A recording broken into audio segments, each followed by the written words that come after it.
राधे राधे, जय श्री कृष्णा। सोचिए अगर आपको कल को कहा जाए कि आपकी जो मातृभाषा है भोजपुरी, हिंदी जो भी है उसे नहीं बोलना है, आपको एक स्पेसिफिक भाषा बोलनी है, तो आपको कैसा लगेगा। तमिलनाडु में इस वक्त कुछ ऐसा ही हो रहा है। हजारों लोग सड़कों पर उतर आए हैं। सोशल मीडिया पे hashtag Hindi not national language trend कर रहा है और सवाल उठने लगा है कि क्या हिंदी को जबरदस्ती पूरे देश पे थोपा जा रहा है। भारत में 22 आधिकारिक भाषाएं हैं, लेकिन जब हिंदी को राष्ट्रभाषा बनाने की बात होती है तो खासकर दक्षिण भारत से इसे भारी मात्रा में इसका विरोध किया जाता है। क्या यह सिर्फ एक भाषा का मुद्दा है या फिर इसके पीछे राजनीतिक और कुछ पहचान की जंग छुपी हुई है। इस वीडियो में हम इस विवाद की पूरी कहानी को बताएंगे। क्या तमिलनाडु में हिंदी को लेकर डर वाजिब है? क्या सच में केंद्र सरकार हिंदी को जबरदस्ती लागू करना चाहती है? और सबसे बड़ा सवाल, क्या भारत को एक ही राष्ट्रभाषा की जरूरत है या फिर भारत को जो भाषा में विविधता है उसे बनाए रखनी चाहिए? अगर आप भी इस सवाल के जवाब जानना चाहते हैं तो इस वीडियो को आखिर तक देखें, क्योंकि आज हम भारत की राजनीतिक जो भाषा से लेकर है और भारत की जो भविष्य है उसकी हकीकत आपके सामने रखने वाले हैं। तो आज हम इस वीडियो में इस पूरे विवाद को डिकोड करने वाले हैं। क्या भारत की कोई राष्ट्रभाषा है? तमिलनाडु के लोग हिंदी के खिलाफ क्यों बार बार खड़े हो जाते हैं? इस विवाद की असली सच क्या है? वीडियो को पूरा देखें, क्योंकि हम फैक्ट के साथ गलतफहमी को अच्छी तरह से दूर करेंगे। भारत की खूबसूरती उसकी विविधताओं में है। यहाँ पे 22 से ज्यादा आधिकारिक भाषाएं हैं और 19,500 से ज्यादा बोलियां बोली जाती है। अब सोचिए, ऐसे देश में अगर सिर्फ एक भाषा को बाकियों पर थोपा जाएगा तो क्या यह सही होगा? यही बात विवाद का जड़ बन रहा है। उत्तर भारत में हिंदी ज्यादा बोली जाती है, लेकिन दक्षिण भारत, पश्चिम बंगाल, महाराष्ट्र, पूर्ववर्ती राज्यों में हिंदी उतनी प्रचलित नहीं है।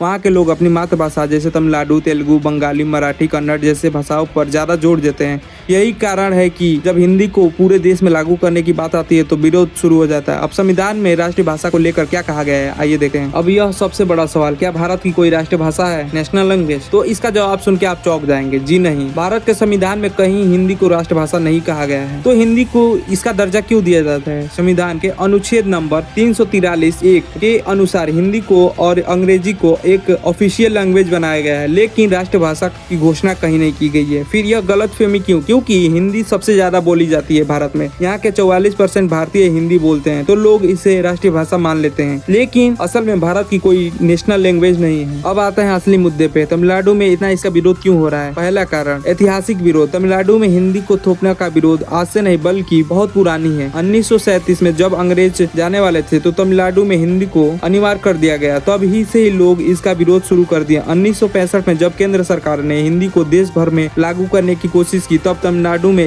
इसके विरोध में हिंसा का प्रदर्शन किया और कई लोग इसमें मारे गए। दूसरा कारण, पहचान और संस्कृति खोने का डर। तमिलनाडु भाषा भारत की सबसे पुरानी भाषाओं में से एक है। इसका इतिहास 2000 साल से भी पुराना है। तमिलनाडु के लोग डरते हैं अगर हिंदी को उन पे थोपा गया तो उनकी भाषा और संस्कृति खत्म हो जाएगी। तीसरा कारण, सरकारी नौकरी और परीक्षाओं में हिंदी का दबाव। तमिलनाडु के लोग मानते हैं कि सरकारी नौकरी जैसे परीक्षा है, यूपीएससी में हिंदी बोलने वाले लोगों को ज्यादा फायदा मिलता है, जबकि दक्षिण भारत के छात्र को नुकसान होता है। चौथा कारण, नई शिक्षा नीति NEP 2020। नई शिक्षा नीति में हिंदी को बढ़ावा देने की बात की गई है, जिसमें तमिलनाडु में फिर से विरोध का भड़काव किया, लेकिन लोग इसको अपने ऊपर हिंदी थोपना मान रहे हैं। क्या यह सच में उन पे हिंदी जबरदस्ती थोपी जा रही है या फिर ये क्या है? अब आइए देखते हैं सरकार और उनके नेताओं का क्या कहना है। तमिलनाडु की सरकार DMK सरकार ने साफ कहा है कि हिंदी को हम जबरदस्ती स्वीकार नहीं करेंगे। मुख्यमंत्री MK स्टालिन ने केंद्र सरकार को साफ कह दिया कि तमिल भाषा को दबाकर कोई अन्य भाषा लाने की यह साजिश आपकी कभी भी हम कामयाब नहीं होने देंगे। अब यहीं पे केंद्र सरकार ने कहा है कि हम हिंदी को थोप नहीं रहे हैं बल्कि प्रमोट कर रहे हैं। आपको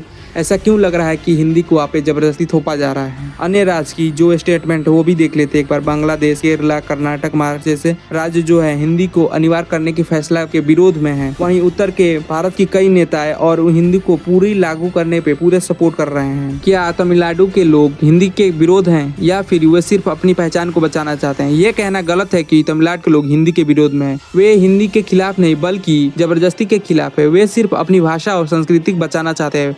वे मानते हैं कि अगर हिंदी को थोपा गया तो उनकी भाषा धीरे धीरे खत्म हो जाएगी। तो असल सवाल यह है कि हमें भाषा को थोपी जानी चाहिए या हर भाषा को बराबर सम्मान देना चाहिए? अब आप बताएं, क्या भारत को सिर्फ एक राष्ट्रीय भाषा बनना चाहिए या फिर हमें भाषाओं के विविधताओं को बनाए रखना चाहिए? कमेंट में अपनी राय दें और इस वीडियो को ज्यादा से ज्यादा शेयर करें ताकि इस मुद्दे का जो भी सच है बाहर आए। अगर वीडियो पसंद आए तो वीडियो को लाइक करें, चैनल को सब्सक्राइब करें और जुड़े रहने के लिए बेल आइकन को ऑन जरूर कर दें। धन्यवाद।